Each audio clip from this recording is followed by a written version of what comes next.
everybody, it's Jeff Hopper, and we are here in 2018, and I'm with Tracy Hanson, and we're going to talk golf and life. It's great to be back. It's been a while. I know it has been a while, and it's always fun to have Tracy here, and many of you who've been with us when Tracy's been here before know that you're in for a treat. Our treat is going to talk about some traits that are really good in golf and actually might be very good in your walk with Christ as well.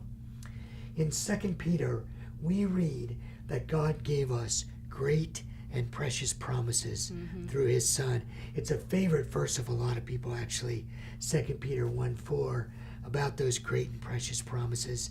And I know they're true for you as they are for me and so many of our people who watch, that we cling to those promises, don't we? Right. And so often I think I forget because I don't go back and review. Of course. And you go through days and like, what were those promises? Yeah. And so this will be a good review for me It as well. will be. Good.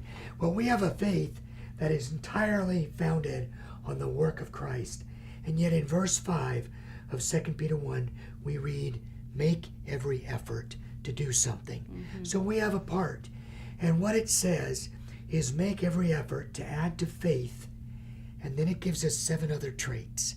So we're going to talk about faith and these other traits. Let's talk about faith in golf. Tracy, this is such a weird sport. I start with the ball and the club right in front of me, and then I take the club back and I can't see it anymore, and it's all about faith from there, isn't it? Right. Like, how is that club from up there going to get back to that ball that's just sitting there looking at you? So tell me. I don't know sometimes.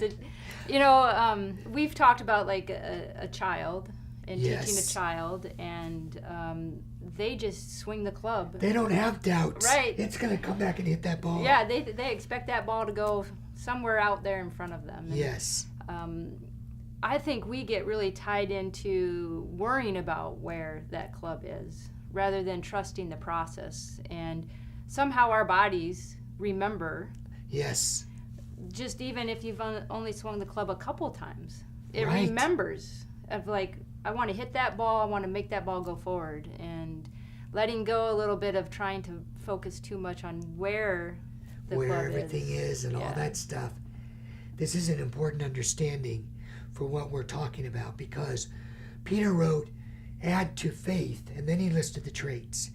He didn't list the traits and then say add faith to those. Faith is first. The other things follow, because if I don't trust that things are going to happen with my golf swing and I start doing all this mechanical stuff, it doesn't matter what I do mechanically, it's going to be a disaster. Right.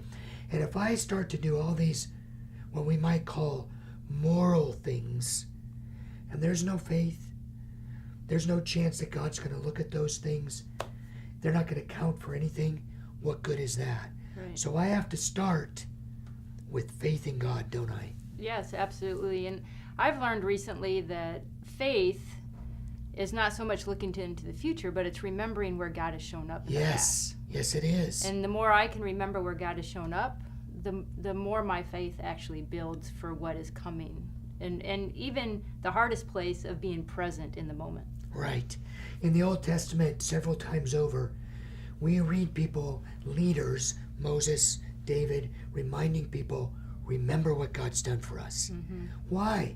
Because it builds our faith. Builds our faith. Yeah, it's like leaving the golf course with a good shot, isn't it? Right, that one shot that brings you back. That's right. Or you hit a couple good shots in a few holes, and it builds your momentum and builds your confidence to keep swinging and hitting more golf shots. Yeah, good.